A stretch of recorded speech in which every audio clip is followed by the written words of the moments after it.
They're listening. Subscribe, like, comment, and share with your friends and family. I pulled into the Yellowstone Wildland Fire Station compound with my windows down, letting the morning air, thick with pine smoke and the sharp mineral scent of thermal vents, fill the cab of my truck. The drive from Phoenix had taken 2 days, and every mile north had felt like putting distance between me and the training accident that killed my entire crew. The seasonal wildland firefighter posting had seemed like exactly what I needed: isolated, purposeful, a chance to fight fires again without the constant reminder that 5 men died because I made the wrong call during a controlled burn exercise. The compound was quiet at 6:30 in the morning. Just a few crew trucks with forestry service markings and a Type 3 engine being prepped for the day's patrol. I grabbed my red card certification and packed test results from the passenger seat and checked my reflection in the rearview mirror. Clean shave, short hair, the kind of presentation that said I could still handle the physical demands and wouldn't be a liability on the line. That was the goal anyway: prove I still belonged in this profession.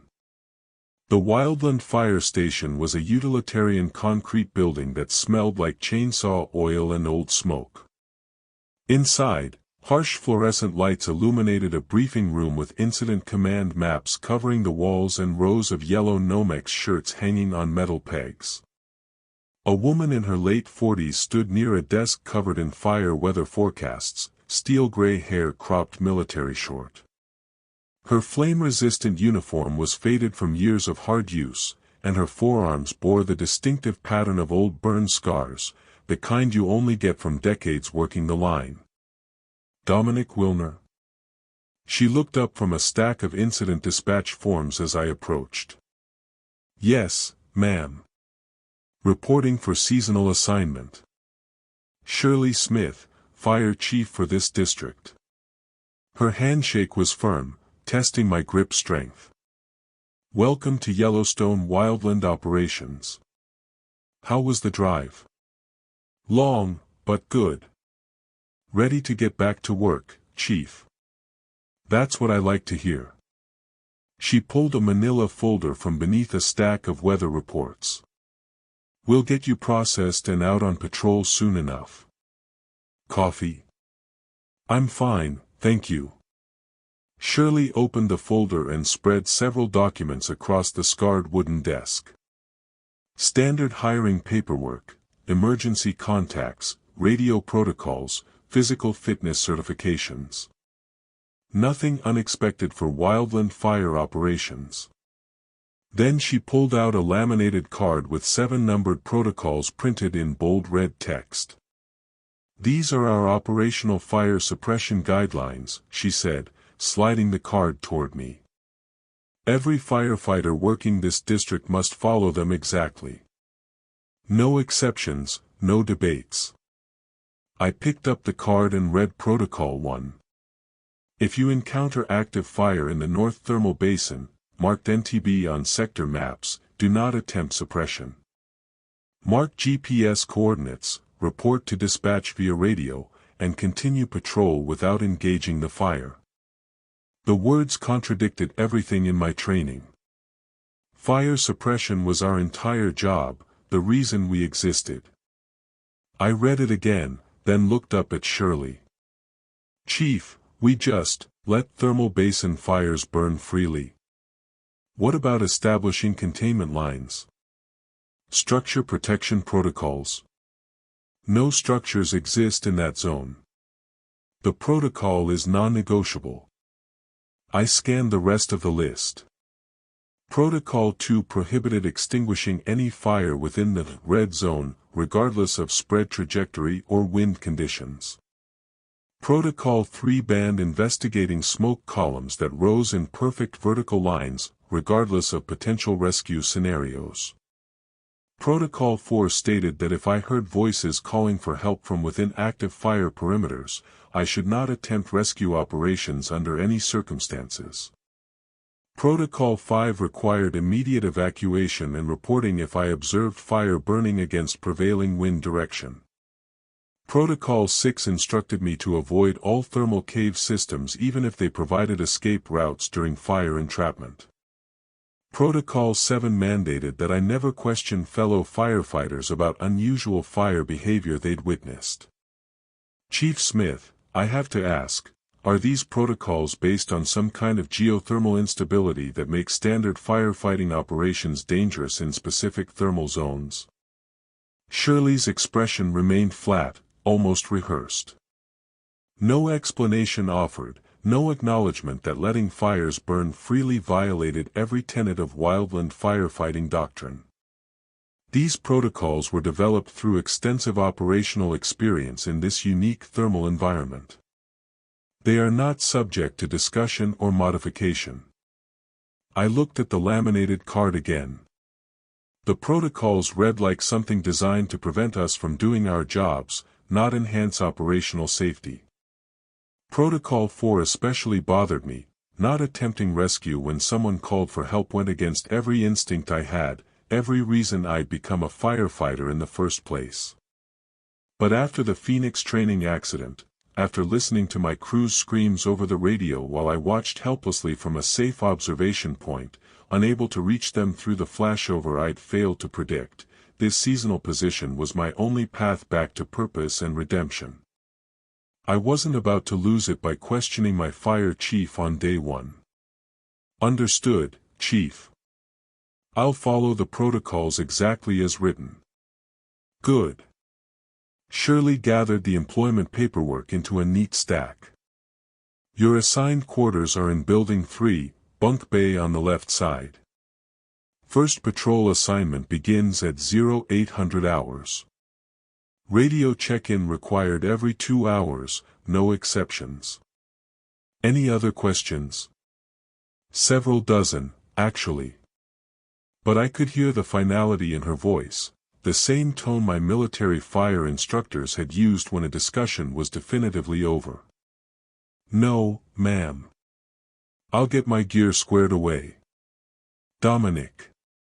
She looked at me directly for the first time since I'd arrived, and something in her expression seemed almost conflicted. Like she wanted to say more but couldn't. The protocols exist for very specific reasons. Follow them exactly, no matter what you see out there in the field. The compound seemed brighter when I stepped back outside, though that might have been relief at escaping the harsh fluorescent lights. My assigned crew truck was easy to spot, a white Ford F-250 with Forestry Service logos and equipment. Racks loaded with Pulaskis, chainsaws, and drip torches. The interior smelled like diesel and ash, with a mounted GPS unit between the seats and fire behavior chart secured to the dashboard. I adjusted the seat and mirrors, then spread a sector map across the steering wheel. My patrol route covered the Northeast Thermal District, a loop that would take me through some of the most geologically active parts of the park. Perfect for getting my bearings without dealing with heavy tourist traffic in the more popular areas. The radio crackled as I started the engine. Unit 7, radio check. I picked up the handset. Unit 7 operational and ready for assignment. Copy that, Unit 7. Have a safe patrol. The drive out of the compound took me through terrain that shifted from lodgepole pine forest to open meadows with steam vents rising in the distance. Traffic was light, just a few early morning wildlife photographers heading toward thermal viewing areas. I passed 2 other forestry vehicles, the drivers raising their hands in casual acknowledgement. Normal professional interactions that helped settle the unease from Shirley's briefing. The North Thermal Basin opened up ahead of me like something from another world, a landscape of white mineral deposits, bubbling pools of superheated water, and columns of steam rising into the morning sky. Bison grazed in scattered groups near the safer edges, and I could see the distinct orange-brown bacterial mats surrounding the hottest springs. This was why I'd wanted to come to Yellowstone. The raw power of geology and fire combined, the kind of natural forces that made human problems seem manageable by comparison. I drove slowly, checking turnouts and access roads according to the route map. The radio stayed quiet except for occasional chatter from other units reporting their positions and fire weather observations. Around 8:30, I pulled over at a ridge overlook to update my patrol log. The thermal basin spread out below me, otherworldly and vast. Maybe the strange protocols were just Shirley's way of testing how well I'd follow orders in an unconventional operational environment. Military experience had taught me that every organization had its quirks and unofficial procedures, especially in unique duty stations like this. Different terrain, different fire behavior, different protocols. That made sense, didn't it? I had no idea what I'd just agreed to. I spent the next 3 hours familiarizing myself with the compound layout and fire equipment before my official orientation with Chief Smith. The bunkhouse was sparse but functional: metal frame bed, small locker, a window that looked out toward the thermal basin where morning steam rose in thick columns. I unpacked my gear with the same methodical precision I'd used in the military, arranging everything so I could grab it in the dark if dispatch called in the middle of the night.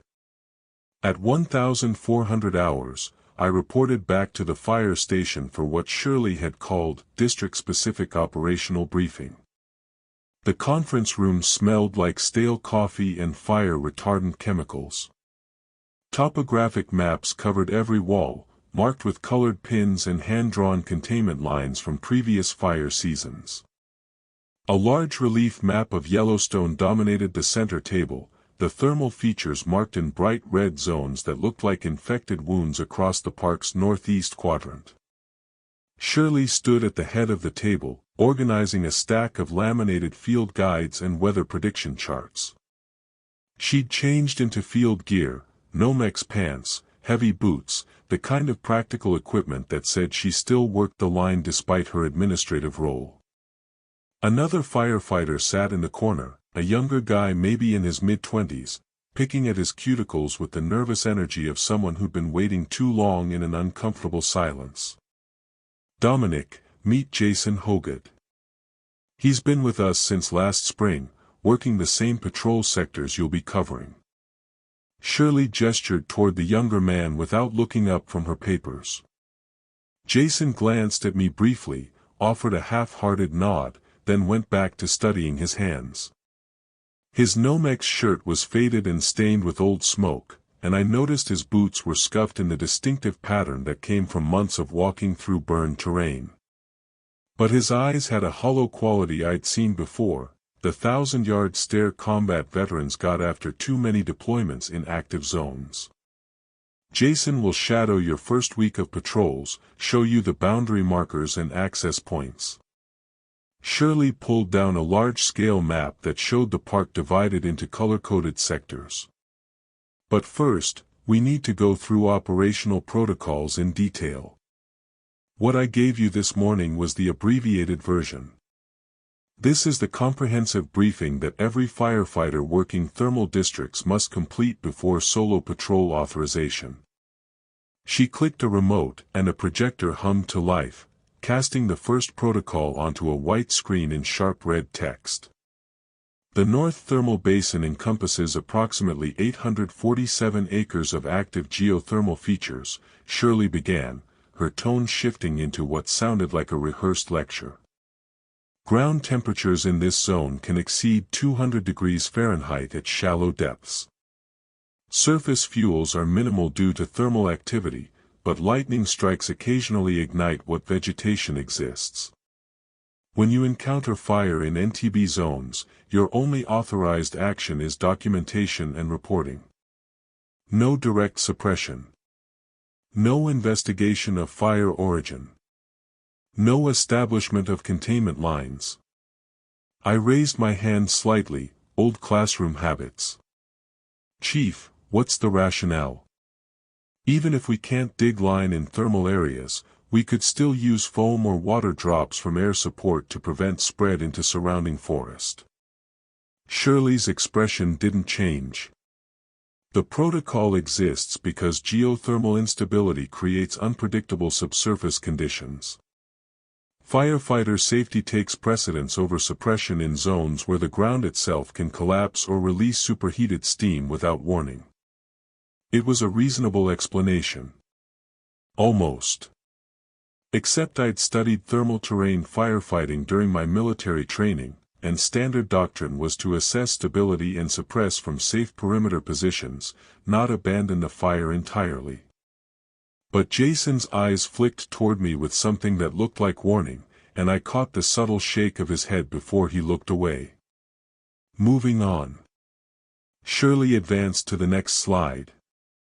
The red zone is a 2,300-acre area southeast of the main thermal basin.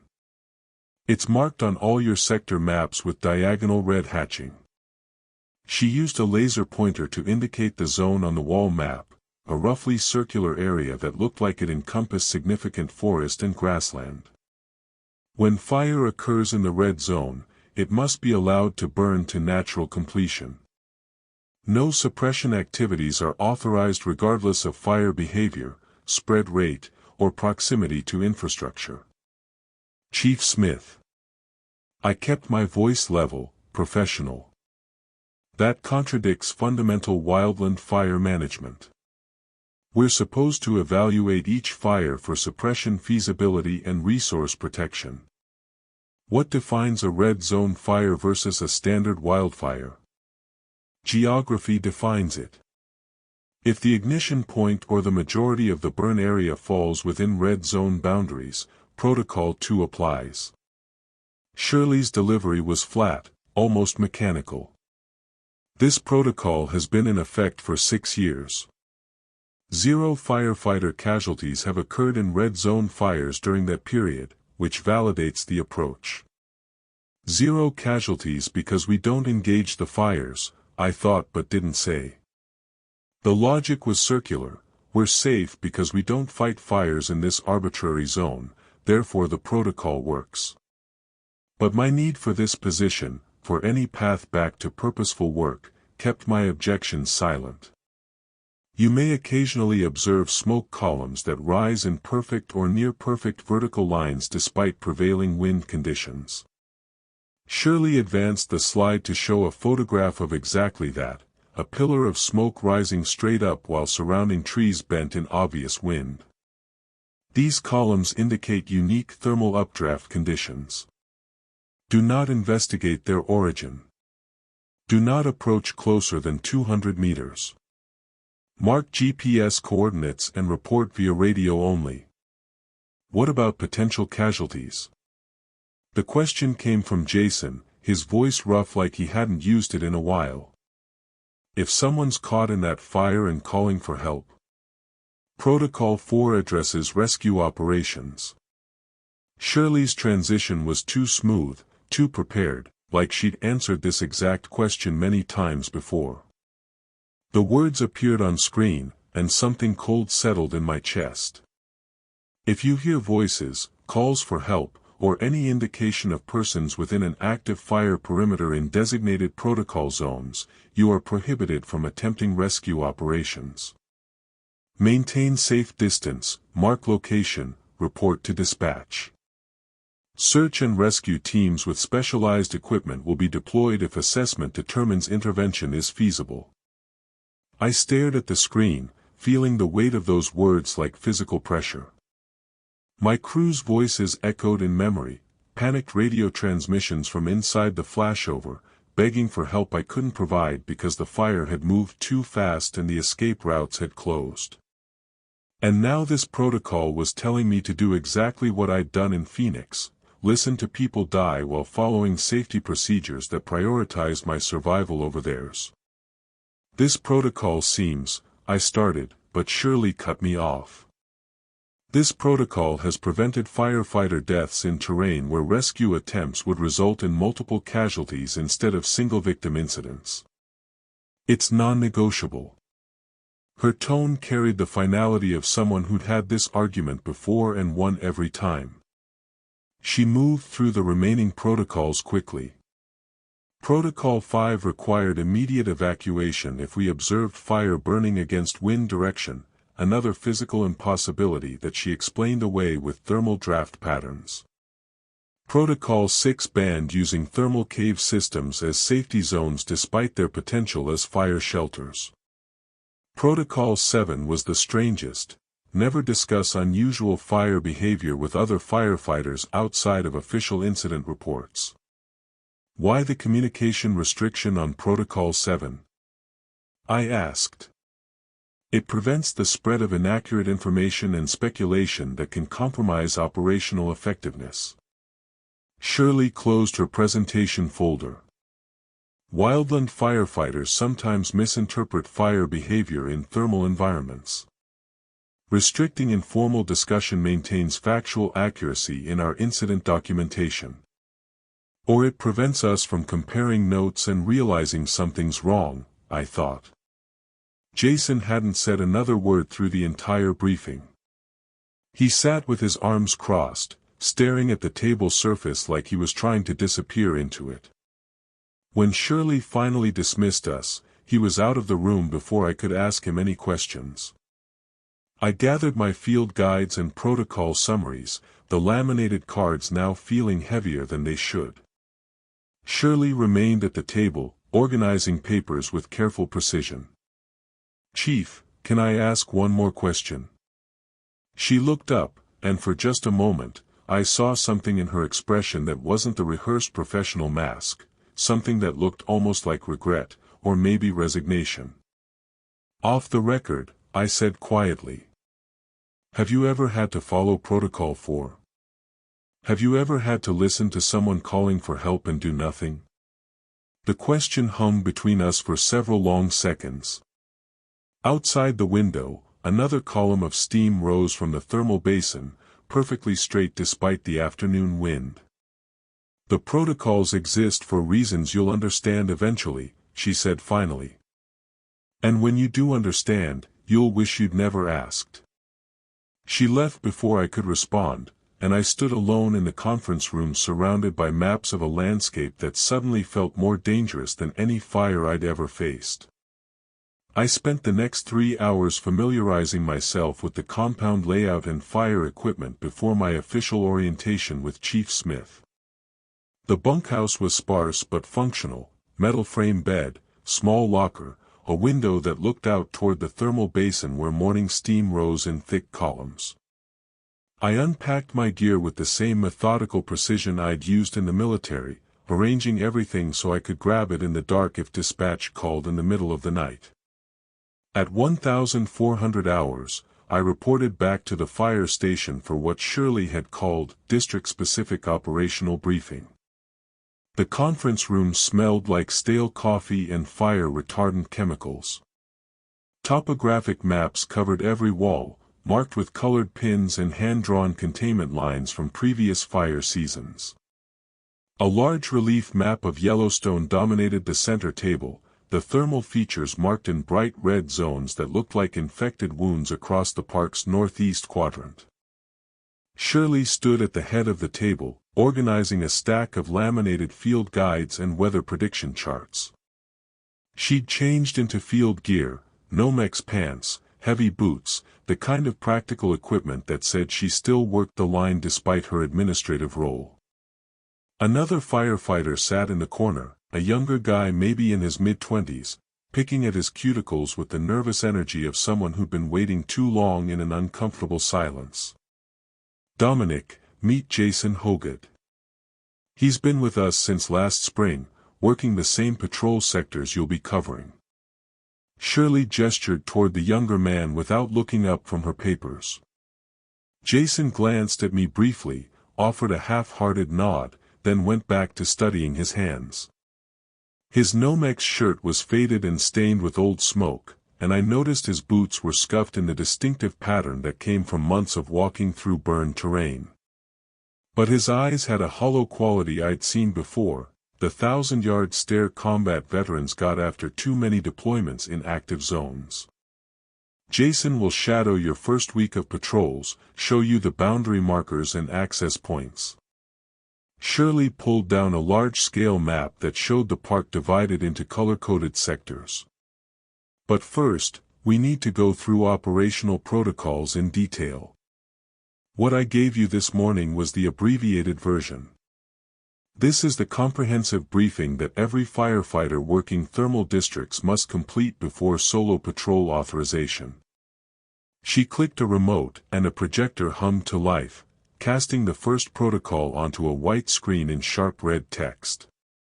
The North Thermal Basin encompasses approximately 847 acres of active geothermal features, Shirley began, her tone shifting into what sounded like a rehearsed lecture.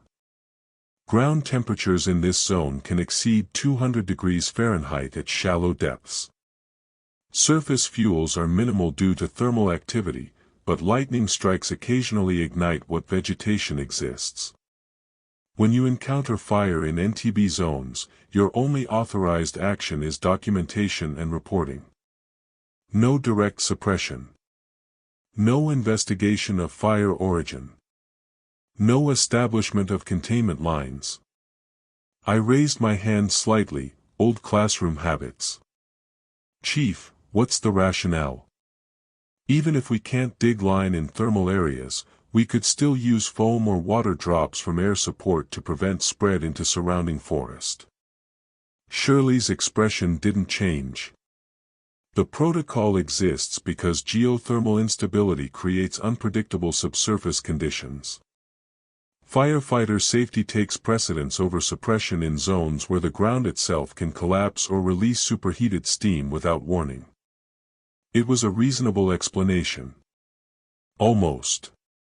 Except I'd studied thermal terrain firefighting during my military training, and standard doctrine was to assess stability and suppress from safe perimeter positions, not abandon the fire entirely.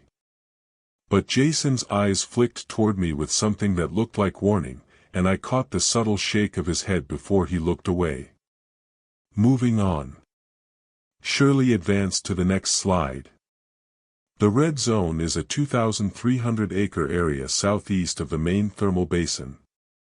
It's marked on all your sector maps with diagonal red hatching. She used a laser pointer to indicate the zone on the wall map, a roughly circular area that looked like it encompassed significant forest and grassland. When fire occurs in the red zone, it must be allowed to burn to natural completion. No suppression activities are authorized regardless of fire behavior, spread rate, or proximity to infrastructure. Chief Smith. I kept my voice level, professional. That contradicts fundamental wildland fire management. We're supposed to evaluate each fire for suppression feasibility and resource protection. What defines a red zone fire versus a standard wildfire? Geography defines it. If the ignition point or the majority of the burn area falls within red zone boundaries, Protocol 2 applies. Shirley's delivery was flat, almost mechanical. This protocol has been in effect for 6 years. 0 firefighter casualties have occurred in red zone fires during that period, which validates the approach. 0 casualties because we don't engage the fires, I thought but didn't say. The logic was circular. We're safe because we don't fight fires in this arbitrary zone, therefore the protocol works. But my need for this position, for any path back to purposeful work, kept my objections silent. You may occasionally observe smoke columns that rise in perfect or near-perfect vertical lines despite prevailing wind conditions. Shirley advanced the slide to show a photograph of exactly that, a pillar of smoke rising straight up while surrounding trees bent in obvious wind. These columns indicate unique thermal updraft conditions. Do not investigate their origin. Do not approach closer than 200 meters. Mark GPS coordinates and report via radio only. What about potential casualties? The question came from Jason, his voice rough like he hadn't used it in a while. If someone's caught in that fire and calling for help. Protocol 4 addresses rescue operations. Shirley's transition was too smooth, too prepared, like she'd answered this exact question many times before. The words appeared on screen, and something cold settled in my chest. If you hear voices, calls for help, or any indication of persons within an active fire perimeter in designated protocol zones, you are prohibited from attempting rescue operations. Maintain safe distance, mark location, report to dispatch. Search and rescue teams with specialized equipment will be deployed if assessment determines intervention is feasible. I stared at the screen, feeling the weight of those words like physical pressure. My crew's voices echoed in memory, panicked radio transmissions from inside the flashover, begging for help I couldn't provide because the fire had moved too fast and the escape routes had closed. And now this protocol was telling me to do exactly what I'd done in Phoenix, listen to people die while following safety procedures that prioritized my survival over theirs. This protocol seems, I started, but surely cut me off. This protocol has prevented firefighter deaths in terrain where rescue attempts would result in multiple casualties instead of single-victim incidents. It's non-negotiable. Her tone carried the finality of someone who'd had this argument before and won every time. She moved through the remaining protocols quickly. Protocol 5 required immediate evacuation if we observed fire burning against wind direction, another physical impossibility that she explained away with thermal draft patterns. Protocol 6 banned using thermal cave systems as safety zones despite their potential as fire shelters. Protocol 7 was the strangest: never discuss unusual fire behavior with other firefighters outside of official incident reports.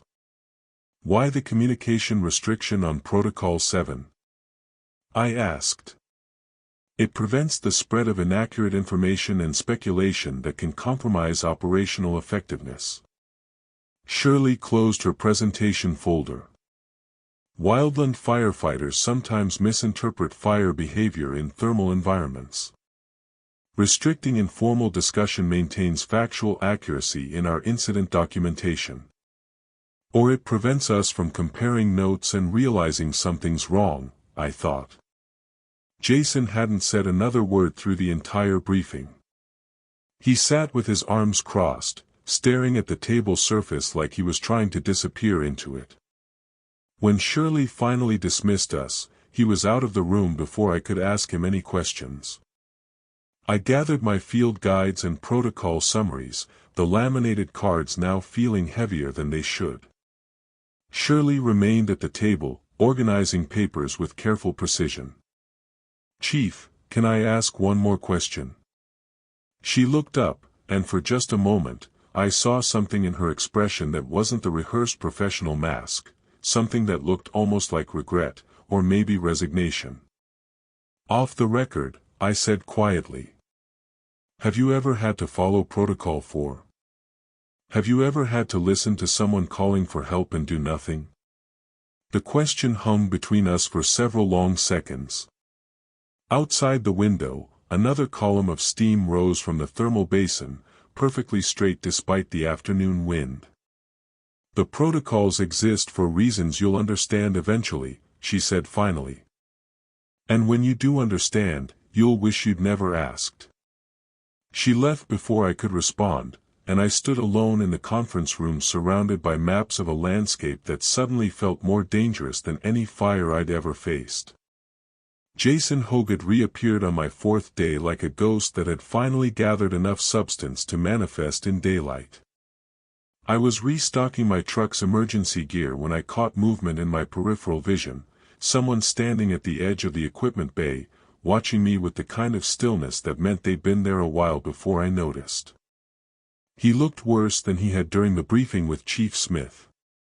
His Nomex shirt hung loose on a frame that had lost weight recently, and dark circles under his eyes suggested sleep was something he'd given up on. But it was his hands that caught my attention, constantly moving, fingers drumming against his thighs, then stopping abruptly like he'd caught himself doing something forbidden, then starting again moments later with a different rhythm. "You're back," I said, because the silence was becoming uncomfortable and someone had to break it. "Never really left." His voice had that hollow quality again, words that came from somewhere deeper than his throat. "Just stopped showing up where they expected me to be."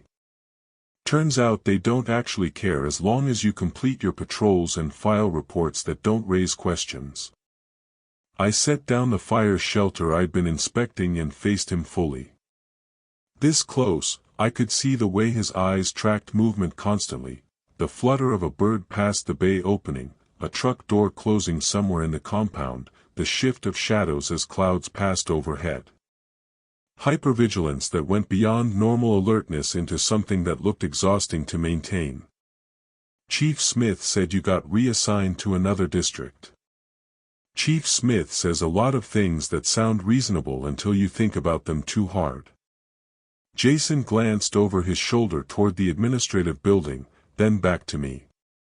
You went out solo yesterday. Northeast sector, thermal basin boundary. It wasn't a question. I nodded slowly, wondering how he knew my patrol route and whether that information came from official channels or something else. You saw something. Again, not a question.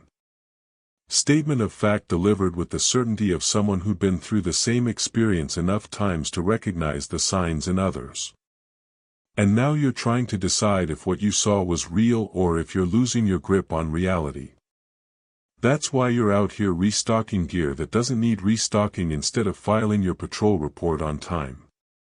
My patrol report sat half-finished on the desk in my bunkhouse, cursor blinking in the observations field where I was supposed to document the fire I'd witnessed burning uphill against 40-mile-per-hour winds. I'd written and deleted 3 different versions, each one trying to find words that captured what I'd seen without sounding like evidence of psychological breakdown. Fire behavior in thermal zones can be unusual, I said carefully. Geothermal activity creates unexpected updrafts and... Stop. Jason's hand shot up, then immediately dropped like he'd caught himself making too obvious a gesture. He moved closer, voice dropping to barely above a whisper. Don't do that. Don't rationalize it. That's what I did for the first 2 months, and all it does is make you doubt yourself more when you see something even worse. He pulled a battered field notebook from his cargo pocket, pages dog-eared and stained with what looked like ash and mud. His hands shook slightly as he flipped through it, revealing page after page of GPS coordinates and timestamps, each entry accompanied by brief descriptions written in increasingly erratic handwriting. June 14th, fire burning in perfect circle, no spread pattern, no fuel consumption outside boundary. June 23rd, smoke column that maintained vertical rise for 40 minutes despite Category 3 wind conditions. July 2nd, flames that changed color from orange to blue without temperature change or fuel type variation. July 18th, he stopped, jaw clenching. July 18th, I watched fire move laterally across a meadow with zero slope and no wind. Just sliding across grass like something was pushing it. I stared at the notebook, at the documented evidence of impossible fire behavior spanning months. Evidence that either validated what I'd seen or confirmed that whatever psychological contamination existed at this duty station was contagious. Why are you showing me this? I asked. Because you're still early enough that you might have a choice. Jason glanced over his shoulder again, that constant surveillance of his surroundings that never quite stopped even when he was trying to maintain a conversation. You can request transfer before you see too much. Before you understand what the protocols are really for. The protocols are safety measures for unique thermal terrain. The protocols are conditioning. He closed the notebook with more force than necessary.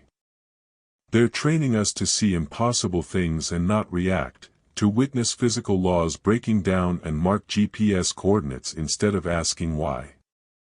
Protocol 1 through 7 aren't about protecting us from fire, they're about protecting something else from us noticing it too soon.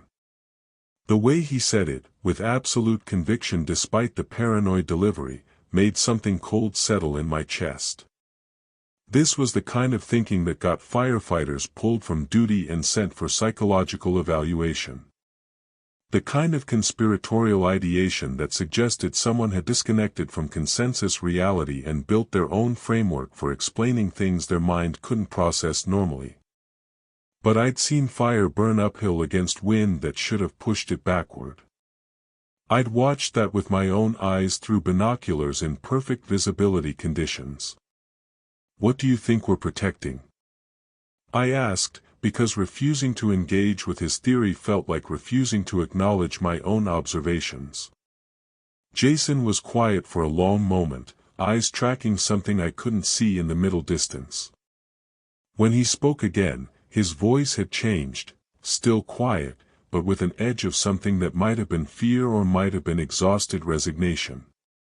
I don't think. I know. And knowing is what makes you look like this. He gestured at himself, at the weight loss and sleep deprivation and constant vigilance. The fires aren't natural, Dominic. They're not following unusual thermal patterns or exhibiting rare geothermal fire behavior. They're testing us. Testing how we respond to scenarios that shouldn't exist. Testing whether we'll follow protocols even when those protocols contradict everything we know about how fire works. Testing us for what? For when it gets worse. Jason's hand went to his cargo pocket like he was checking that the notebook was still there, then away again in that same aborted gesture pattern. For when the protocols stop being about observation and documentation and start being about. He cut himself off, head snapping toward the administrative building. I followed his gaze but saw nothing except Chief Smith's truck parked in its usual spot and the morning shift dispatcher visible through the window. I have to go. Jason backed toward the equipment bay exit, movement suddenly urgent. Don't tell Smith we talked. Don't mention my notebook in any reports. And when you see something that breaks the rules, not bends them, breaks them completely, follow the protocols exactly. Don't investigate. Don't try to understand. Just document and move on. Jason, wait. They monitor radio traffic. They check patrol logs for inconsistencies. They're looking for people who see too much and can't adapt to the new operational reality. He paused at the bay entrance, silhouetted against the morning light. The fear isn't a symptom, Dominic. The fear is the only rational response to working in a place where physics is negotiable and your job is to pretend not to notice. Then he was gone, disappearing around the corner of the building with the kind of practiced movement that suggested he'd gotten very good at not being where people expected to find him. I stood alone in the equipment bay, surrounded by tools designed to fight normal fires in normal terrain, and wondered whether Jason Hoggett was a traumatized firefighter who'd cracked under the psychological pressure of working in an isolated duty station, or whether he was the only person here telling the truth. My half-finished patrol report waited in the bunkhouse. The cursor blinked in the observations field, demanding I choose between documenting what I'd actually seen or writing something that wouldn't raise questions about my fitness for duty. Jason's words echoed in my head, trust the fear.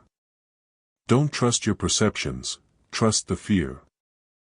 I picked up my fire shelter and placed it back in the truck's emergency equipment rack with methodical precision, going through the ritual of preparation for scenarios I understood.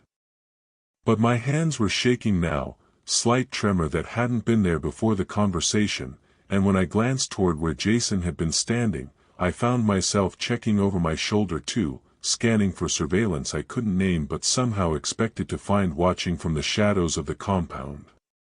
The protocols existed for very specific reasons, Chief Smith had said. And when you understand, you'll wish you never asked. I was starting to think she'd been right. The red zone fire call came through dispatch at 1420 hours on my 7th day. Lightning strike in the southeast quadrant, spreading rapidly through drought-stressed lodgepole pine with erratic wind patterns that made predicting fire behavior nearly impossible. Under normal circumstances, this would be an all-hands response, crews establishing containment lines, air support dropping retardant, incident command coordinating resources for aggressive initial attack. But the coordinates placed the ignition point inside the red zone's diagonal red hatching on my sector map. Which meant Protocol 2 applied, and my only authorized action was observation and documentation from a safe distance while the fire burned to natural completion. I reached the observation point 30 minutes after dispatch, parking my truck on a ridge that gave me clear sight lines across the entire burn area. The fire had already consumed maybe 40 acres, flames climbing through the canopy in aggressive crown runs that sent embers half a mile ahead of the main front. Smoke column rose thick and dark, bending in the wind before reforming into that unsettling vertical pillar I'd seen before, the one that shouldn't maintain its shape in these conditions. I pulled out my binoculars and started documenting fire behavior for the incident report. Flame lengths averaging 60 to 80 feet. Rate of spread approximately 2 acres per minute. Wind speed variable, gusting between 25 and 40 miles per hour from multiple directions. Everything about this fire screamed for immediate suppression response, for crews and equipment and all the resources we had available. But Protocol 2 was explicit, and I'd already made the choice to follow orders instead of judgment. That's when I heard the first scream. Male voice, distorted by distance and wind but unmistakably human. Calling for help from somewhere inside the burn perimeter. My hand went to the radio automatically, muscle memory from years of training where hearing someone in distress meant immediate response regardless of personal risk. Then Protocol 4 surfaced in my memory with the weight of Chief Smith's flat delivery. If you hear voices calling for help from within active fire perimeters, you are prohibited from attempting rescue operations. Maintain safe distance, mark location, report to dispatch. I stood frozen with the radio handset halfway to my mouth, listening to another scream echo across the valley. This one sounded younger, voice cracking with panic, and my brain tried to place it against the vocal signatures of my Phoenix crew. Rodriguez had sounded like that when the flashover started, when he'd realized the fire had cut off his escape route and he was trapped in a kill zone with superheated gases building overhead. Help! Someone help us! Multiple voices now. 3, maybe 4 distinct sources all coming from different locations within the fire.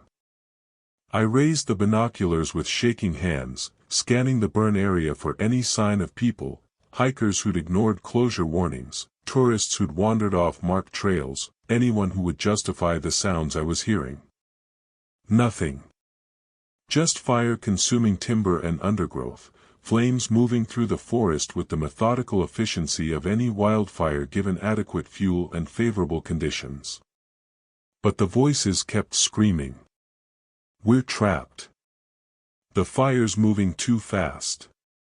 That was Morrison's exact phrasing during the Phoenix incident.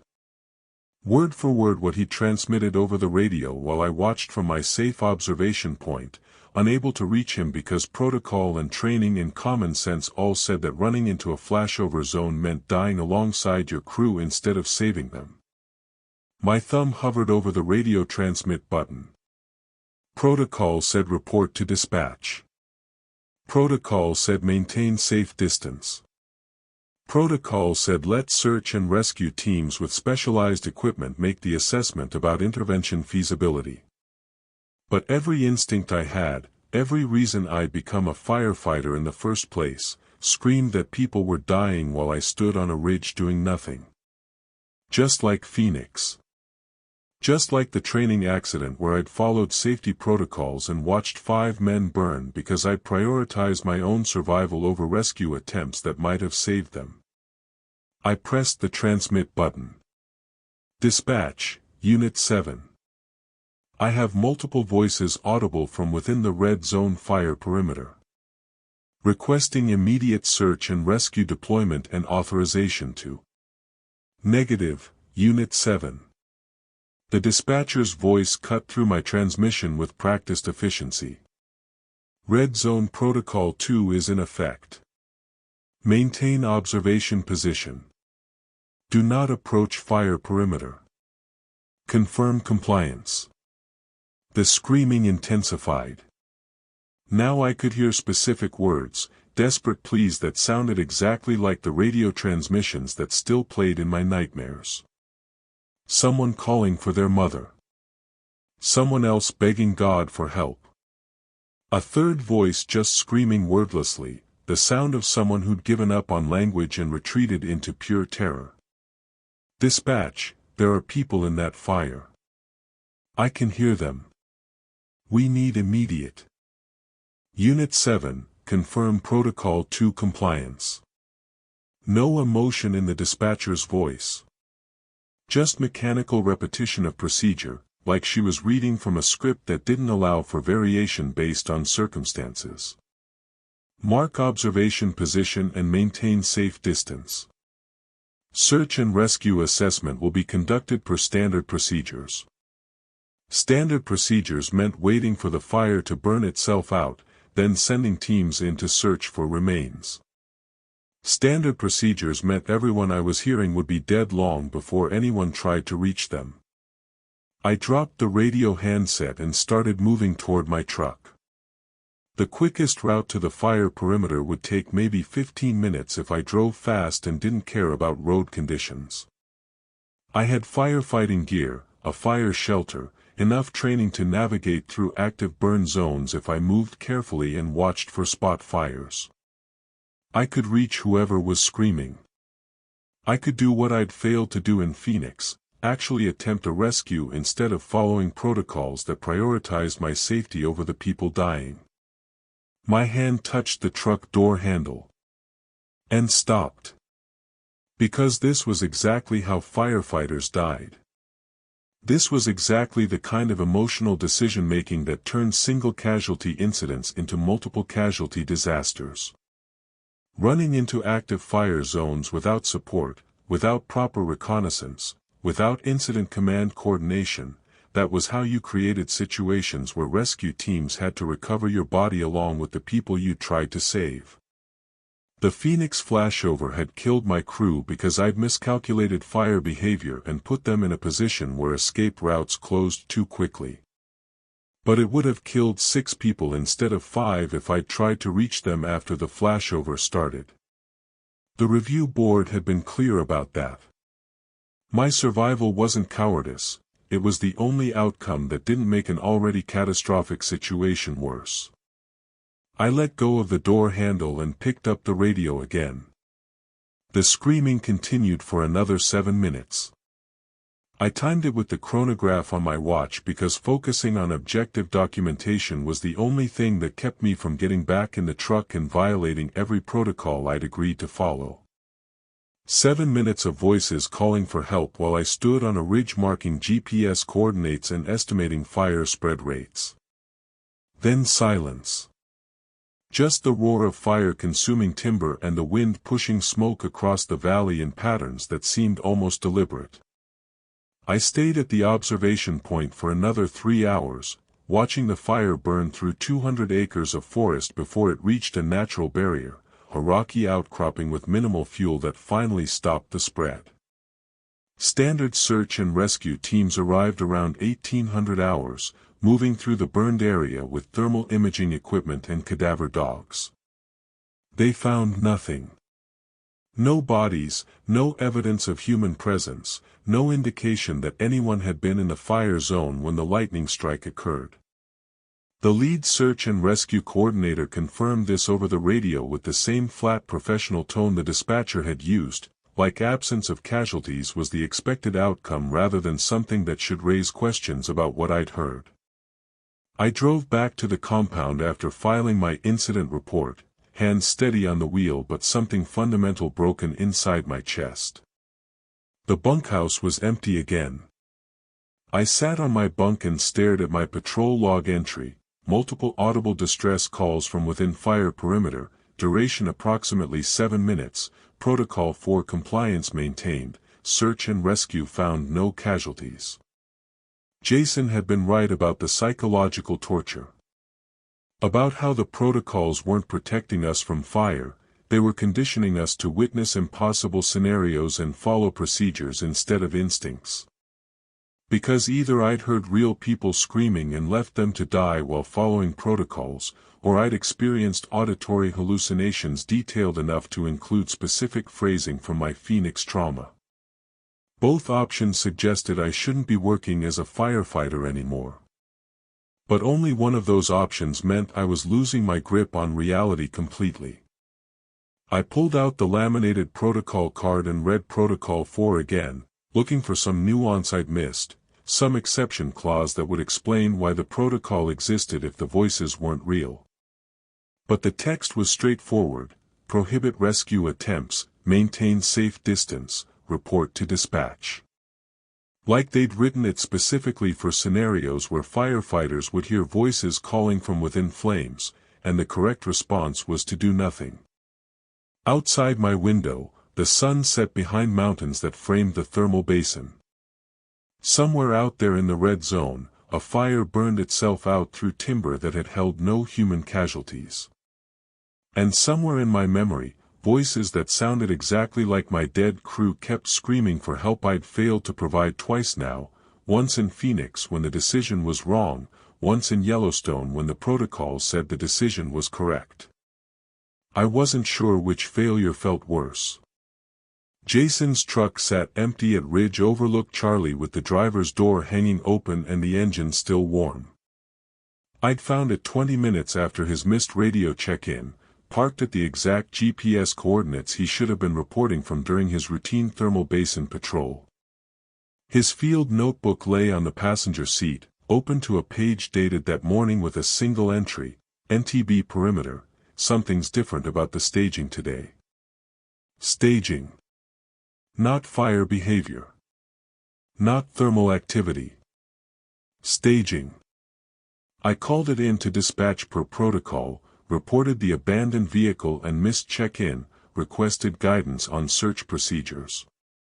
The response came back with that same mechanical efficiency I'd heard during the red zone fire: maintain position, wait for search and rescue deployment, do not enter restricted zones without authorization.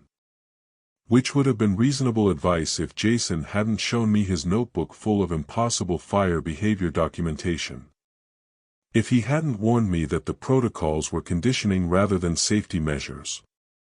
If the word staging didn't suggest he'd figured out something that made him a liability to whatever operation was actually running at this duty station. I gave dispatch an acknowledgement I had no intention of following, then grabbed my pack and started hiking toward the North Thermal Basin perimeter. Jason's notebook entry had mentioned the basin specifically, and the topographic map showed a network of thermal features and dead timber stands within a mile of his truck. If he'd gone in on foot to investigate something, that's where I'd find him. The terrain transitioned quickly from lodgepole pine forest to the alien landscape of active geothermal zones. Steam vents hissed from cracks in mineral-crusted ground that shifted from white to orange to deep rust depending on the bacterial colonies and chemical composition. The air smelled like sulfur and hot stone, and I had to navigate carefully around pools of superheated water that could strip flesh from bone in seconds if I misstepped. Protocol 1 said don't engage fires in this zone. It didn't technically prohibit search and rescue operations for missing firefighters, though I suspected that loophole wouldn't protect me if Chief Smith decided I'd violated the spirit of the regulations. I found Jason's first marker about half a mile in, a small cairn of rocks placed beside a steam vent, the kind of trail marker firefighters leave when moving through unmapped terrain. Then another cairn 50 yards further, leading me away from the main thermal features toward a dense stand of dead timber that had been killed by underground heat years ago. The trees stood like gray skeletons, branches stripped of bark and foliage, creating a maze of vertical shadows that made visibility difficult. The third cairn sat at the base of a rocky outcropping that rose maybe 30 feet above the surrounding basin floor. Nothing about it looked remarkable, just more volcanic stone covered in lichen and mineral deposits. But when I circled around to the northern exposure, I found a narrow gap between boulders that didn't look natural. Too regular, edges too straight, like someone had deliberately created an entrance that would be invisible from most angles. I clicked on my flashlight and squeezed through the gap into darkness that smelled wrong for a natural cave system. No mineral deposits or moisture. Just the antiseptic scent of industrial cleaning products and the faint ozone smell that comes from electronic equipment running in enclosed spaces. The passage opened into a chamber maybe 20 feet across, and what I saw there made my understanding of the entire duty station collapse into something I didn't have words for yet. Government-grade equipment filled the space. Thermal cameras on adjustable mounts pointed out through cleverly disguised observation ports in the rock face. Multiple computer monitors displaying real-time feeds of different thermal basin sectors. Radio equipment sophisticated enough to monitor multiple frequencies simultaneously.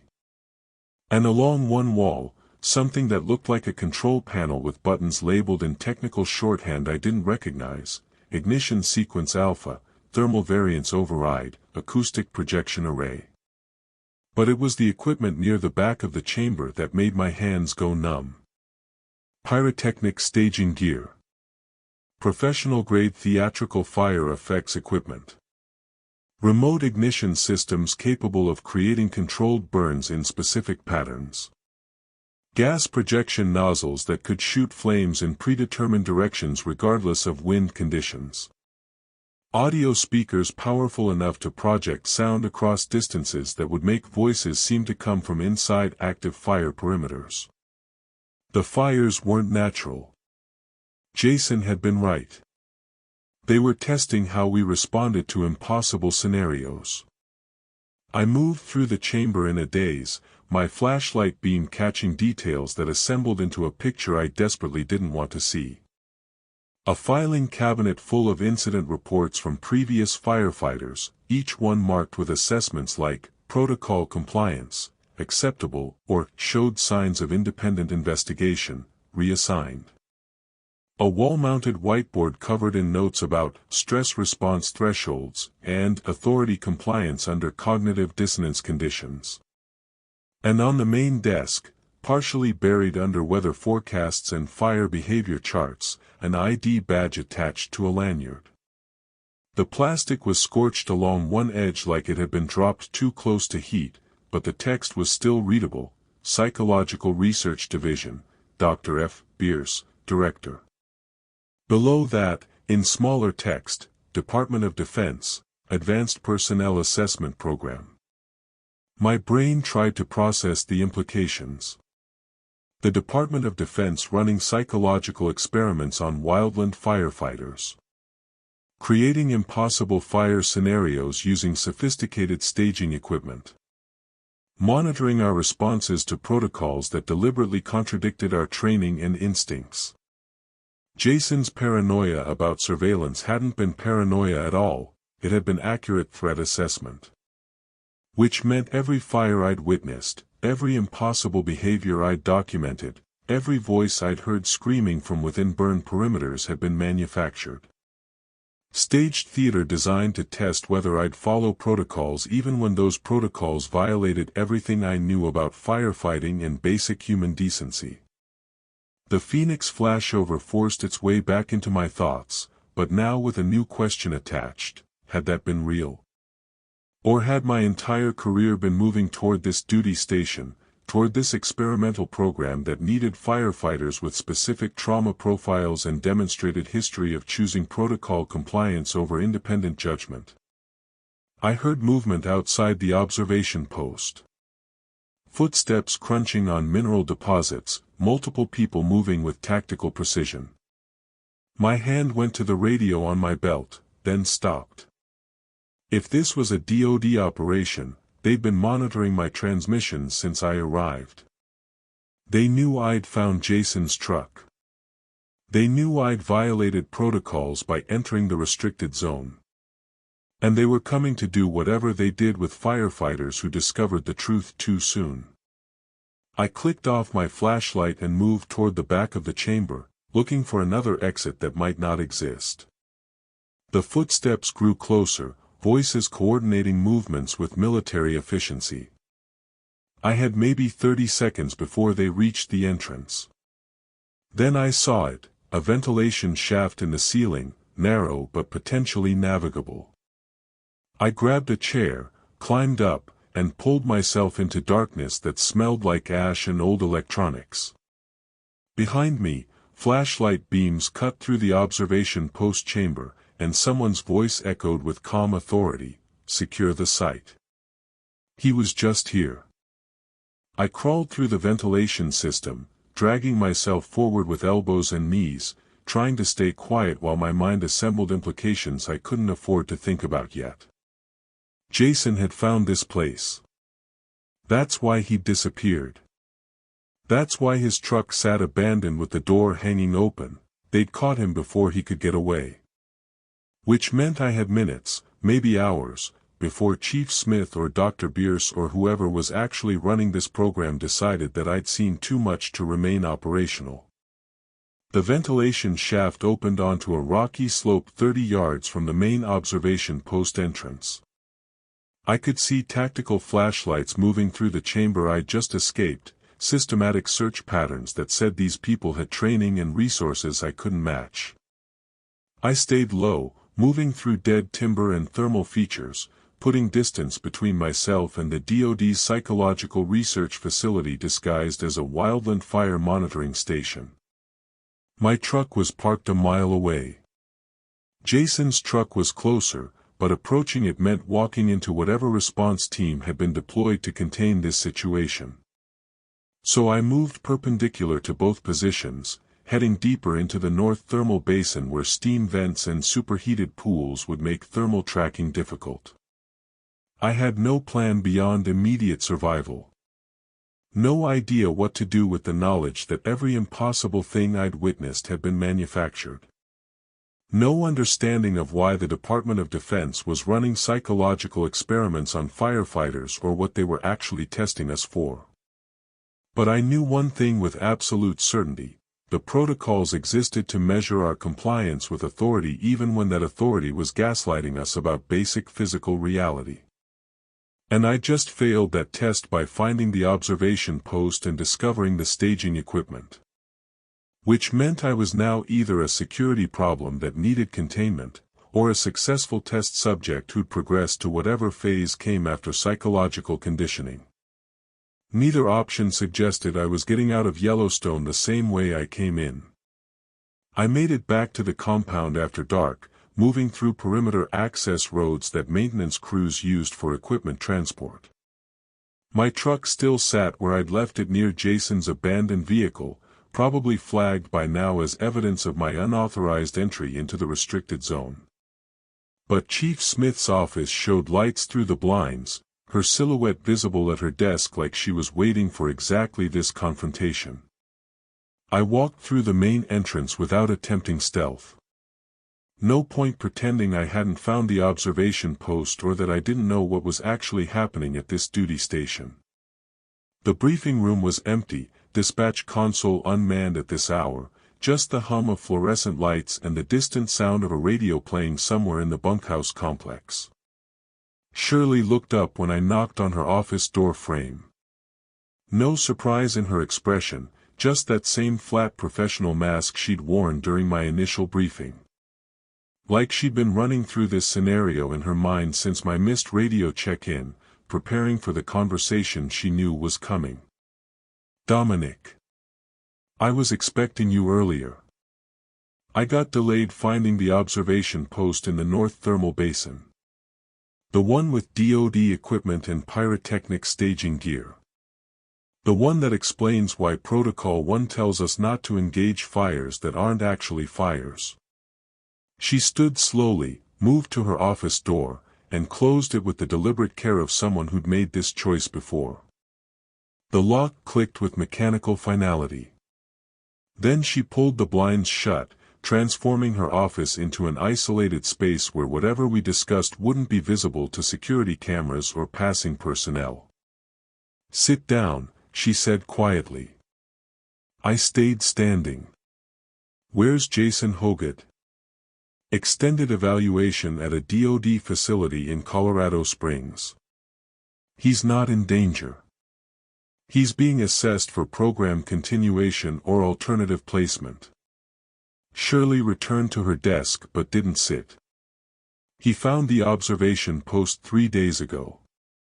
Same way you did, followed his instincts instead of protocols, documented too many inconsistencies, started asking questions that indicated he'd moved beyond the conditioning phase." I kept my voice level despite the rage building in my chest.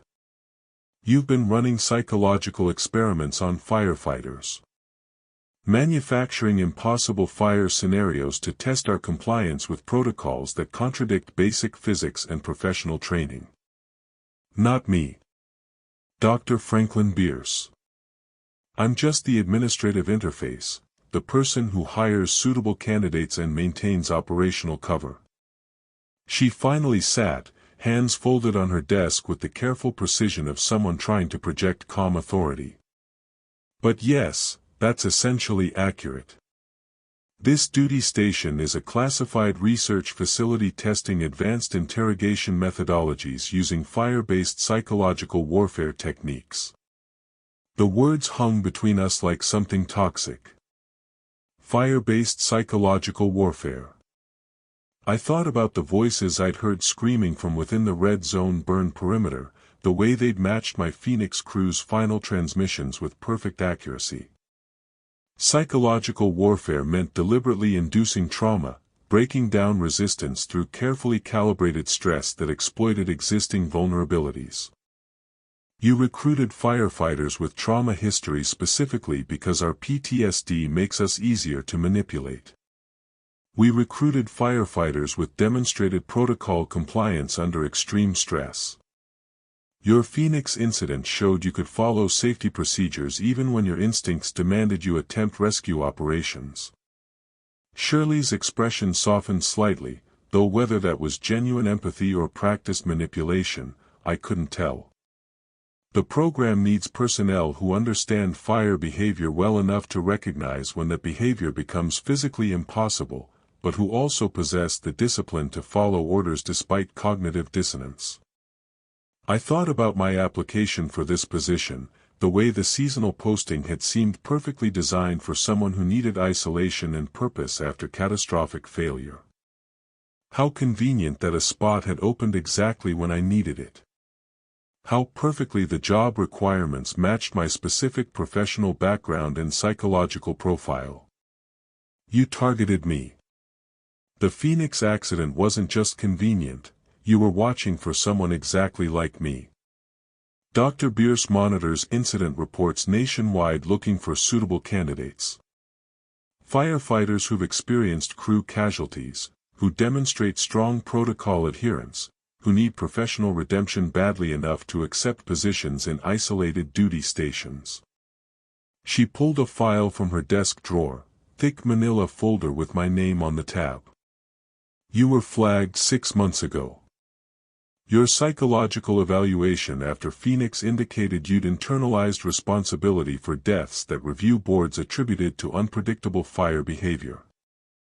That guilt makes you uniquely valuable for program objectives. The file contained copies of every incident report I'd filed since Phoenix.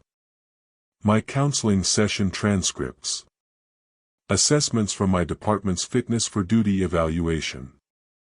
Even my application materials for this position, marked with notes and margins, strong compliance history, trauma profile suitable, recommend for recruitment, test subject number 12. Test subject 12. Which meant at least 11 other firefighters had gone through this program before me. I thought about Jason's notebook full of impossible fire documentation, his paranoid surveillance behaviors, the way he'd looked when he warned me about trusting my perceptions. How many of your test subjects break? I asked. Define break. How many end up like Jason? Unable to function, paranoid, traumatized by your manufactured scenarios? Shirley was quiet for a moment, and something in her expression shifted, the professional mask slipping to reveal what might have been regret or guilt. Approximately 60% require extended evaluation after completing the conditioning phase. Most are eventually cleared for return to standard firefighting operations. Some receive alternative career placement. A few remain in the program as permanent research subjects. And the ones who discover the truth too early. The ones who find the observation post or document too many inconsistencies. They receive the same extended evaluation. Dr. Bierce can't allow operational security breaches, but the program isn't designed to harm participants. Just assess and develop new methodologies. I stared at her, trying to understand how she justified her role in this operation. She was a firefighter, had the burn scars and faded uniform that proved decades of legitimate service. But now she recruited traumatized personnel for psychological experiments that deliberately induced further trauma under the guise of wildland fire operations. The voices I heard in the red zone fire. The ones screaming for help. Those were recordings of my Phoenix crew's final radio transmissions, weren't they? Shirley nodded slowly. The acoustic projection system can replicate specific voice patterns and phrases pulled from incident recordings. It's designed to test whether subjects will attempt rescue operations when confronted with auditory stimuli that triggers trauma responses. Your compliance with Protocol 4 despite obvious psychological distress was considered exceptional performance. Exceptional performance. They'd tortured me with the sounds of my crew dying, measured how long I could stand listening before violating protocols, and evaluated my trauma response as program success criteria. What's the actual military application? I asked. What are you developing these techniques for? Interrogation resistance training for special operations personnel. Dr. Bierce theorizes that soldiers exposed to impossible scenario conditioning during peacetime will maintain operational effectiveness under enhanced interrogation if captured. The fire component provides physiological stress response that simulates combat conditions without requiring actual deployment. Shirley pulled out another file, this one marked with classification stamps I recognized from my military service. The program has DoD funding through 2027. Your cohort is testing refinements to the conditioning protocols based on data from previous subjects. So we weren't even the primary purpose, just test subjects helping them develop trauma conditioning for actual military personnel. Firefighters with existing PTSD being used to calibrate psychological warfare techniques that would eventually be deployed on soldiers who needed interrogation resistance training. And if I refuse to continue? If I walk out of this compound and report what I've found to civilian authorities? You signed non-disclosure agreements as part of your employment paperwork. The classified material you encountered requires security clearance you don't possess. Any attempt to discuss program details with unauthorized personnel constitutes a federal crime. Her tone remained flat, but I heard the threat underlying it. Dr. Bierce would prefer cooperative subjects who complete the program willingly. But the legal framework exists to ensure compliance through alternative means if necessary. I looked at the file with my name on it, at the assessment that marked me as Test Subject 12 in a program that deliberately manufactured impossible scenarios to break down firefighters' resistance to authority. Everything I'd witnessed, the uphill fire, the voices in the flames, Jason's paranoid warnings, had been carefully staged theater designed to measure my compliance with protocols that contradicted reality itself. Why are you telling me this? I asked. Why not just have your security team grab me when I found the observation post? Because you've reached a decision point.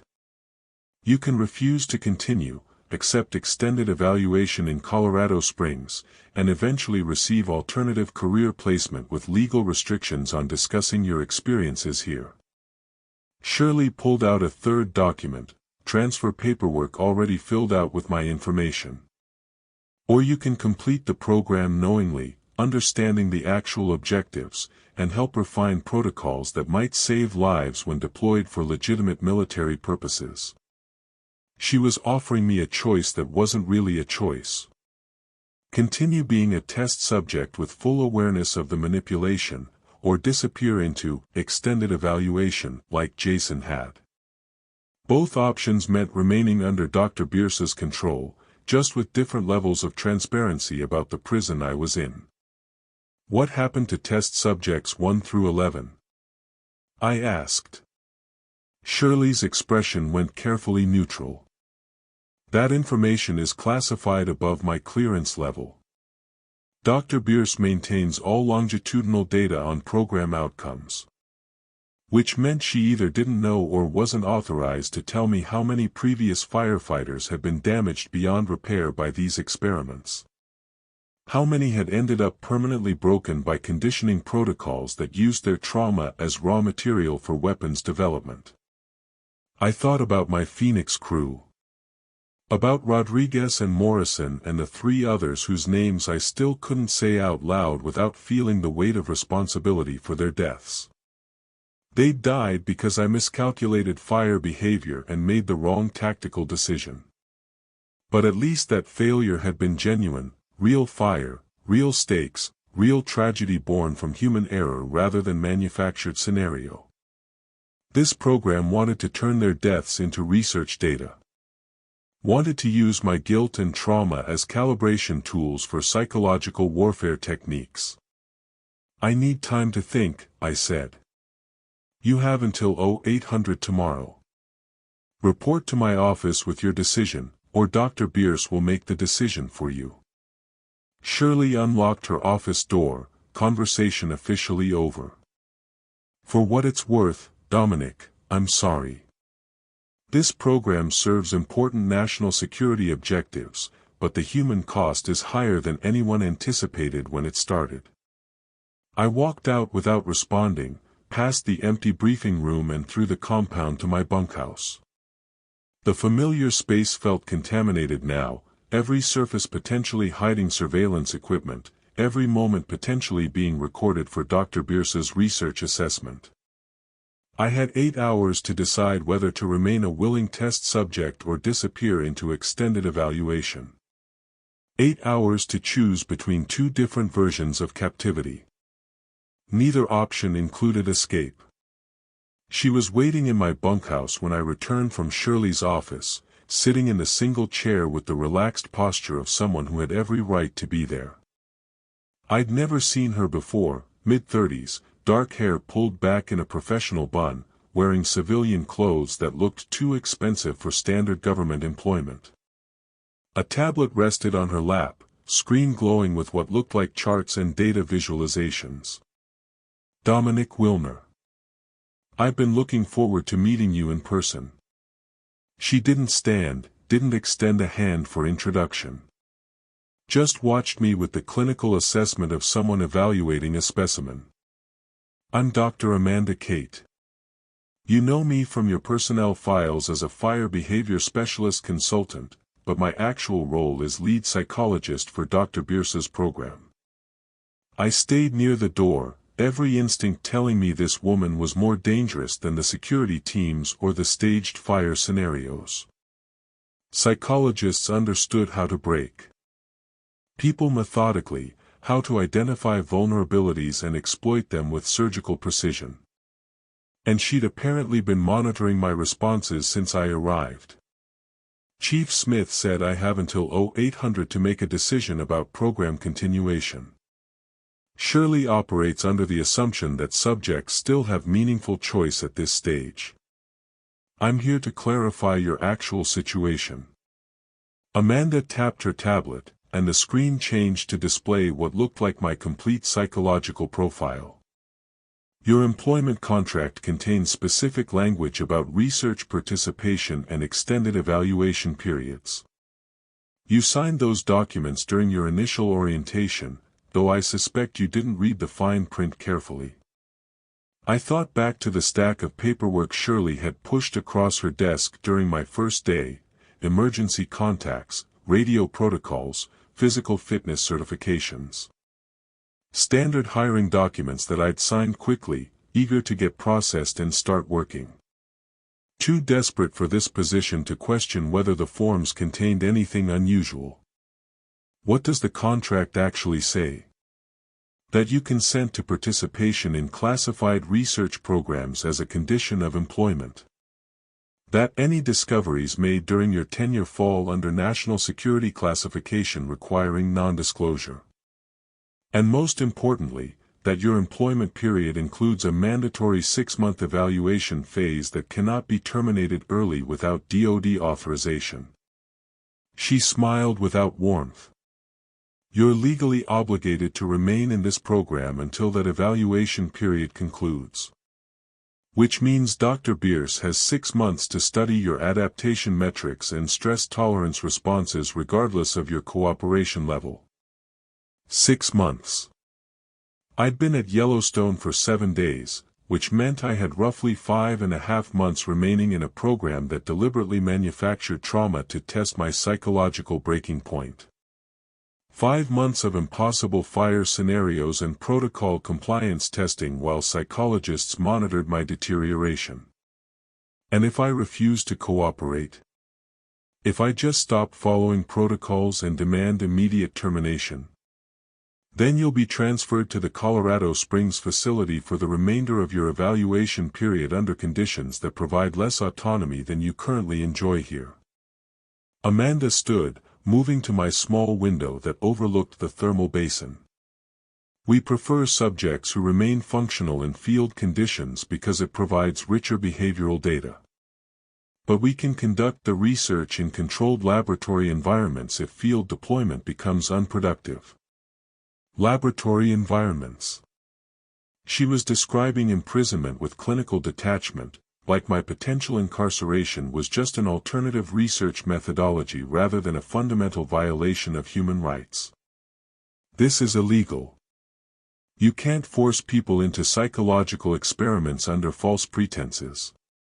We can when those people sign contracts acknowledging classified research participation and when the program operates under national security justification with proper DoD oversight. She turned from the window, tablet screen casting blue light across her face. Your military background means you understand operational security requirements. The legal framework supporting this program has been reviewed at multiple authorization levels. It exists in a space where individual rights intersect with national defense priorities, and in that space, the government has considerably more latitude than you'd prefer. I thought about Jason's paranoid surveillance behaviors, the way he'd looked when warning me about trusting my perceptions. He'd figured out the truth earlier than intended and ended up in extended evaluation, which I now understood meant imprisonment in a DoD research facility where they could study his psychological breakdown without the pretense of field operations. How many test subjects have completed your 6-month evaluation period? Amanda consulted her tablet with the casual efficiency of someone reviewing routine data. Of the 11 subjects prior to your cohort, 4 completed the full field evaluation phase. 3 required early transition to facility-based research due to acute psychological decompensation. 2 were released after demonstrating adaptation responses that fell outside our research parameters. And 2 remain in ongoing long-term study due to exceptional stress tolerance metrics. 8 of 11 had either broken completely or been deemed suitable for indefinite research. The odds of emerging from this program intact were worse than combat deployment statistics. What makes someone demonstrate exceptional stress tolerance? The ability to maintain operational functionality while experiencing sustained cognitive dissonance between observed phenomena and known physical laws. Most subjects reach a crisis point where they either reject the impossible scenarios as hallucinations, indicating psychological breakdown, or they rationalize the scenarios through conspiracy theories that suggest external manipulation. She smiled again, that clinical expression that held no genuine emotion. But exceptional subjects develop a third adaptation. They accept that reality itself may be negotiable in this environment and continue following protocols without requiring either internal or external explanatory frameworks. She was describing a form of learned helplessness so complete that subjects stopped questioning whether what they witnessed was real or manufactured. Just accepted that impossible things happened in Yellowstone and their job was to document and comply regardless of whether the scenarios made sense. You want to break us down until we'll accept any reality you present, no matter how absurd. We want to understand the psychological mechanisms that allow personnel to maintain operational effectiveness under conditions where normal epistemological frameworks fail. Amanda returned to her chair, tablet screen now displaying what looked like my biometric data from recent patrols. Enhanced interrogation relies on creating environments where subjects can't trust their perceptions. If we can train personnel to function effectively despite that uncertainty, we create soldiers who can't be broken through traditional psychological warfare techniques. So this wasn't just about developing interrogation methods, it was about creating interrogation-resistant personnel who'd been conditioned to accept reality manipulation as a normal operational parameter. They were trying to build soldiers who could function even when they couldn't trust what they were seeing, hearing, or experiencing. And they were using traumatized firefighters as test subjects because our PTSD already compromised our ability to trust our perceptions. My Phoenix crew. The voices I heard in the red zone fire. You used recordings of their actual final transmissions. Your incident file provided extensive audio documentation of crew communications during the flashover event. Dr. Bierce's team processed those recordings to create high-fidelity reproductions that could be projected through our acoustic array. She tilted her head slightly, studying my reaction with professional interest. Your compliance with Protocol 4 despite obvious recognition of those specific voices demonstrated exceptional emotional regulation under targeted trauma stimuli. That's why your adaptation metrics show such promising stress tolerance. Promising. She was describing my ability to listen to my dead crew's screams while following protocols as a positive outcome. As evidence I'd make a good long-term research subject. What happens if I'm one of the exceptional subjects? If I maintain your stress tolerance metrics for the full 6 months? Then you'll be offered continued employment in the program with full awareness of research objectives and substantially increased compensation. Some of our most valuable data comes from subjects who knowingly participate after completing the initial conditioning phase. Amanda stood, apparently considering our conversation concluded. Or you'll be released with appropriate non-disclosure agreements and career placement assistance. Either outcome requires successful completion of your evaluation period.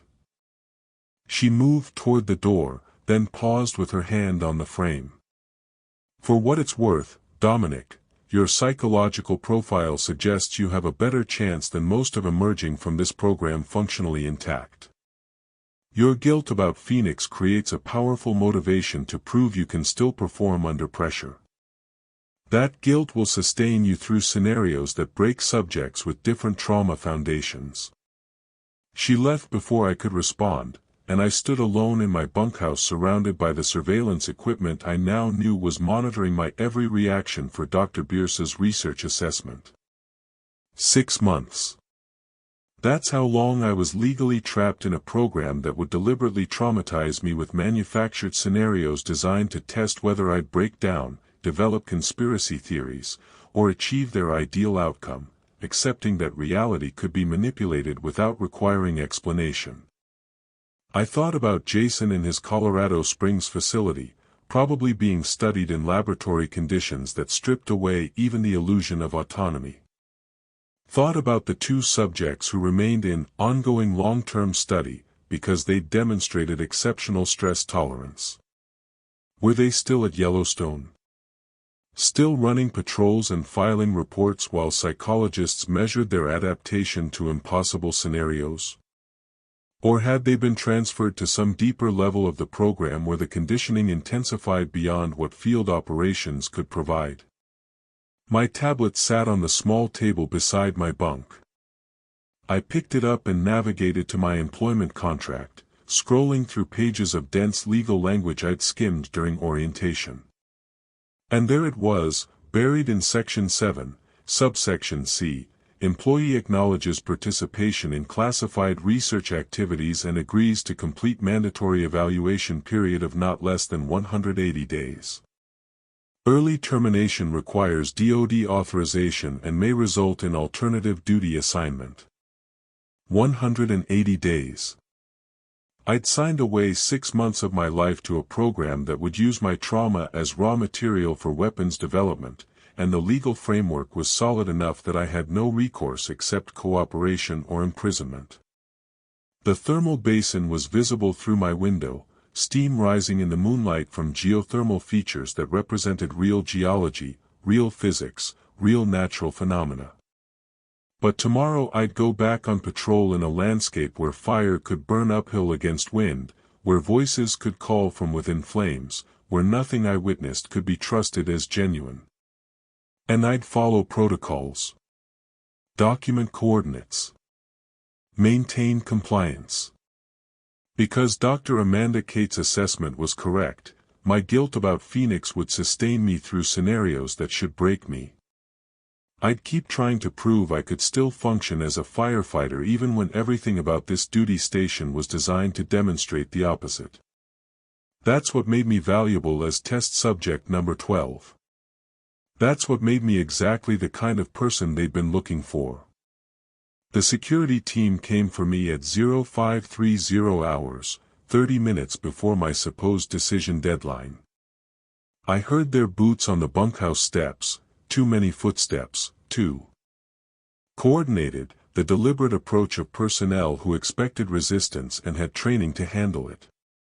They weren't giving me until 0800. Dr. Bierce had decided my conversation with Amanda Cate was enough to classify me as a containment problem requiring immediate transfer. I was already dressed, boots laced, pack ready beside my bed. Not because I'd planned to run, but because old military habits meant being prepared for rapid deployment regardless of circumstances. The habits that had kept me alive through combat rotations were about to determine whether I made it out of this compound. The door opened without warning. For men in tactical gear, civilian clothes but moving with the professional efficiency of former military contractors.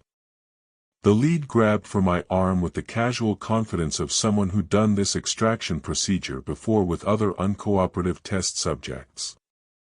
I broke his grip with a wrist rotation I'd learned in close-quarters combat training, drove my elbow into his solar plexus, and had him on the floor before his teammates could react.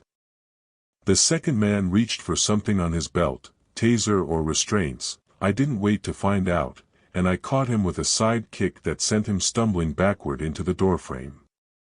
Then I was moving, grabbing my pack and diving through the small window that overlooked the thermal basin. Glass shattered around me, and I hit the ground rolling, coming up into a sprint toward the tree line 50 yards away. Voices shouted behind me, tactical communication coordinating pursuit. I had maybe 30 seconds before they recovered and organized a proper response. The thermal basin opened ahead like an alien landscape painted in moonlight and steam.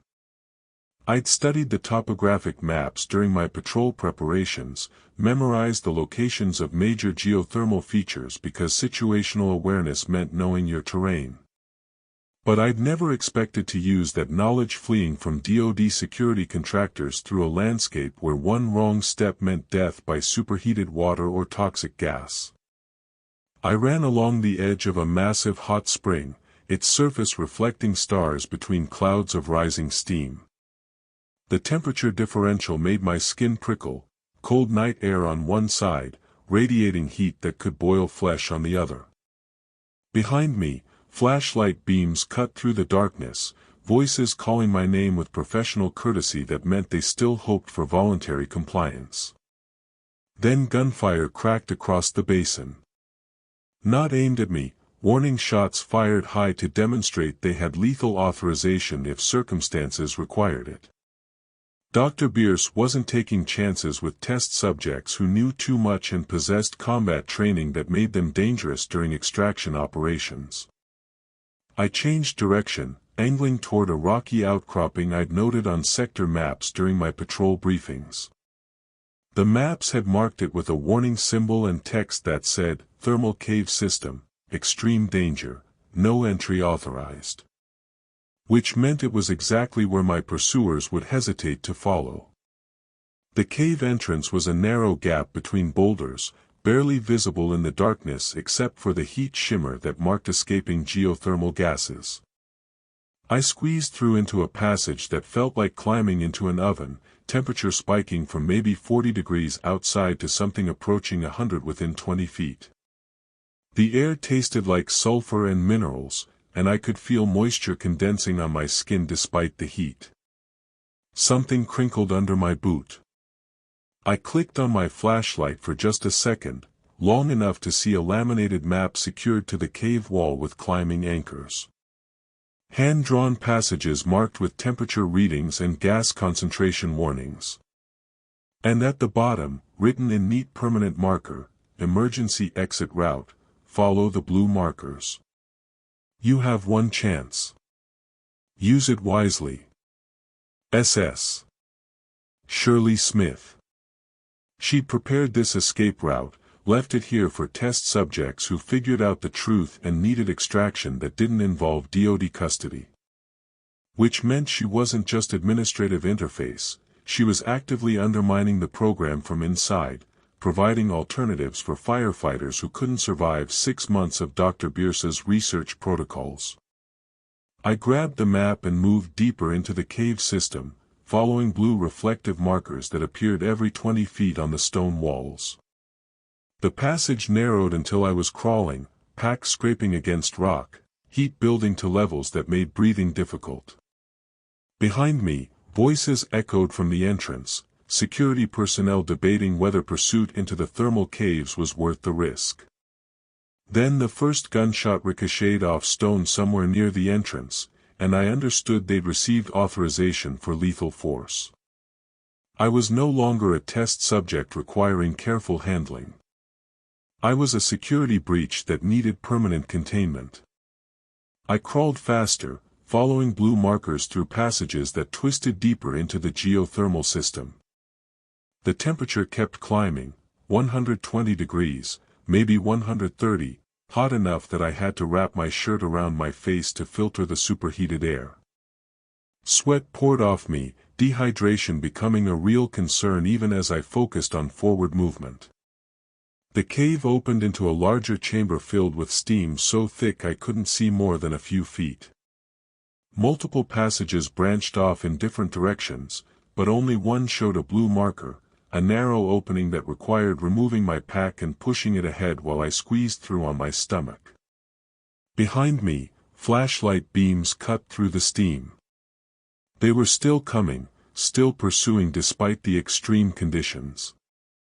These weren't standard security contractors, they were personnel specifically trained for high-risk extractions in hostile environments. The kind of people Dr. Bierce employed when test subjects became problems requiring permanent solutions. I emerged from the narrow passage into a gallery that defied rational geology. Crystalline formations covered the walls, glowing faintly with bioluminescent bacteria that thrived in the extreme heat. A narrow path wound along the edge of a pool that bubbled with gases I couldn't identify, the sound echoing off stone in patterns that suggested the chamber extended far beyond what my flashlight could illuminate. The blue markers continued along the path, each one accompanied by temperature readings and time estimates written in Shirley's precise handwriting. Chamber 3, 148 degrees Fahrenheit, maintain fast pace, 15 minutes maximum exposure.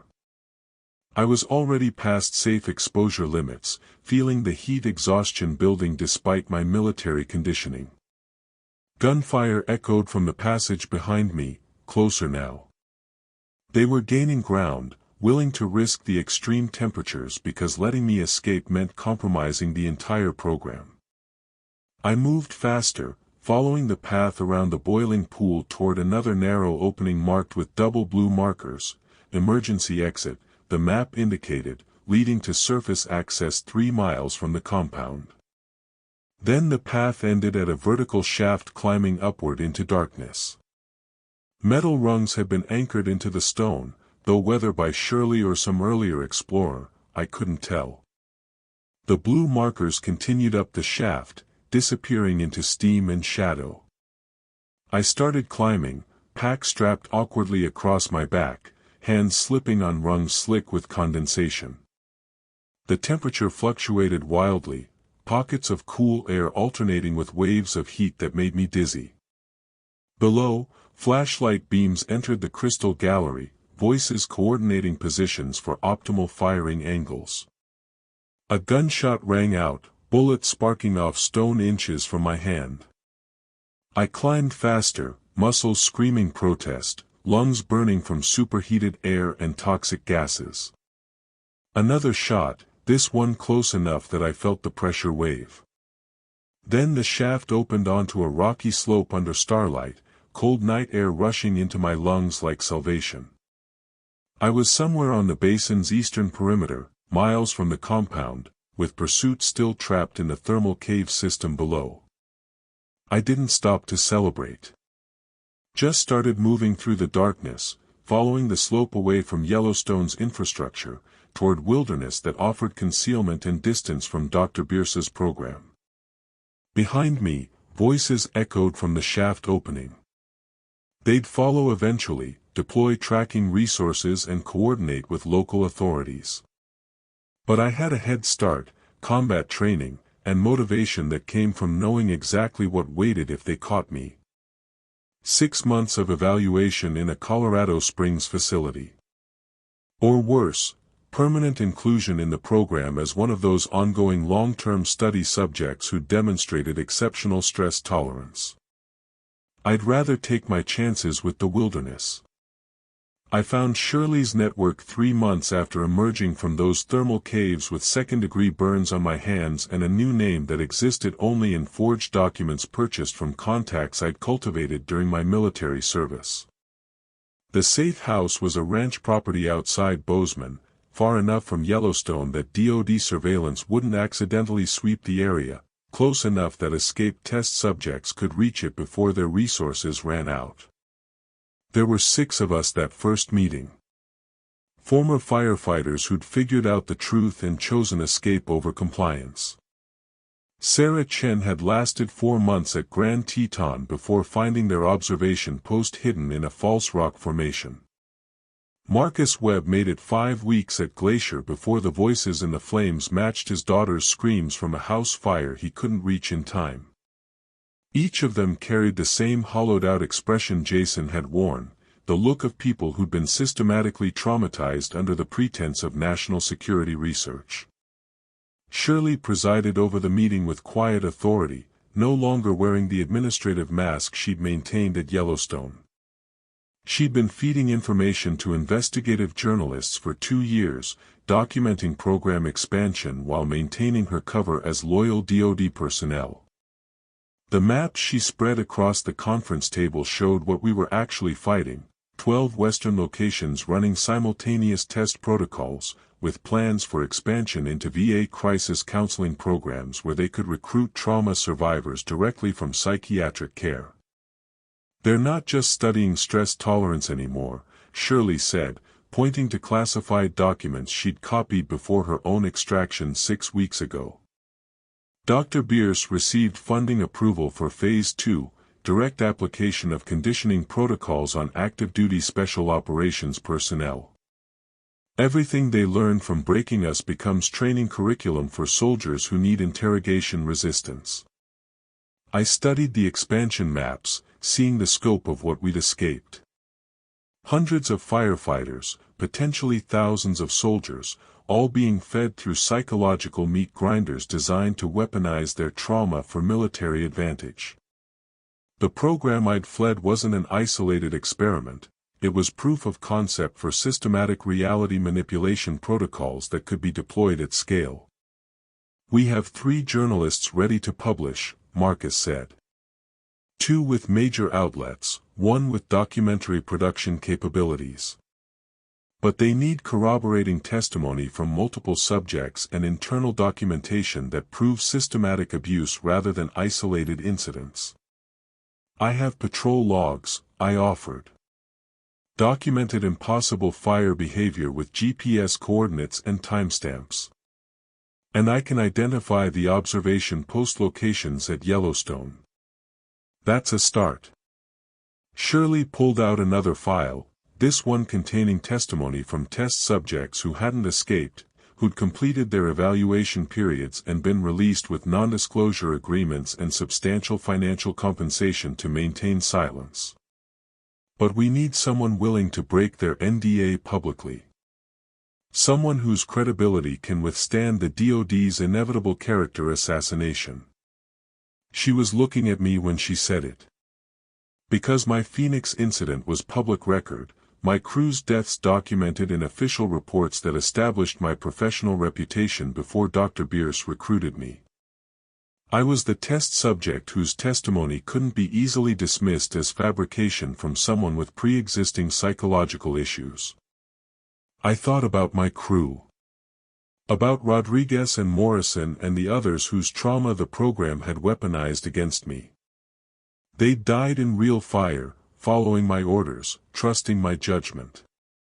And Dr. Bierce's program had turned their deaths into psychological ammunition, recorded their final moments and played those recordings back to test whether I'd maintain protocol compliance while listening to them die again. That's what finally broke through the guilt I'd carried since Phoenix. Not forgiveness or acceptance, but rage at the systematic exploitation of tragedy for research purposes. They'd taken the worst moment of my life and turned it into data points on Amanda Cates' adaptation metrics charts. "I'll testify," I said. "I'll break the NDA and take whatever legal consequences follow. But we go public with everything, the staging equipment, the pyrotechnic systems, the acoustic arrays playing dead crew's voices. We expose the entire methodology so they can't deploy it on anyone else." The others nodded agreement, and I saw in their faces the same transformation happening. We weren't guilt-ridden survivors seeking punishment through isolated duty assignments anymore. We were resistance fighters preparing to expose an institution that systematically weaponized trauma against the people who dedicated their lives to saving others. The war for psychological freedom was just beginning. But this time, I wouldn't watch from a safe observation point while my brothers and sisters burned in fires designed to break them. This time, I'd save them before the flames could consume what remained of their humanity. Let me know your opinion about the story in the comments below. And make sure you're subscribed.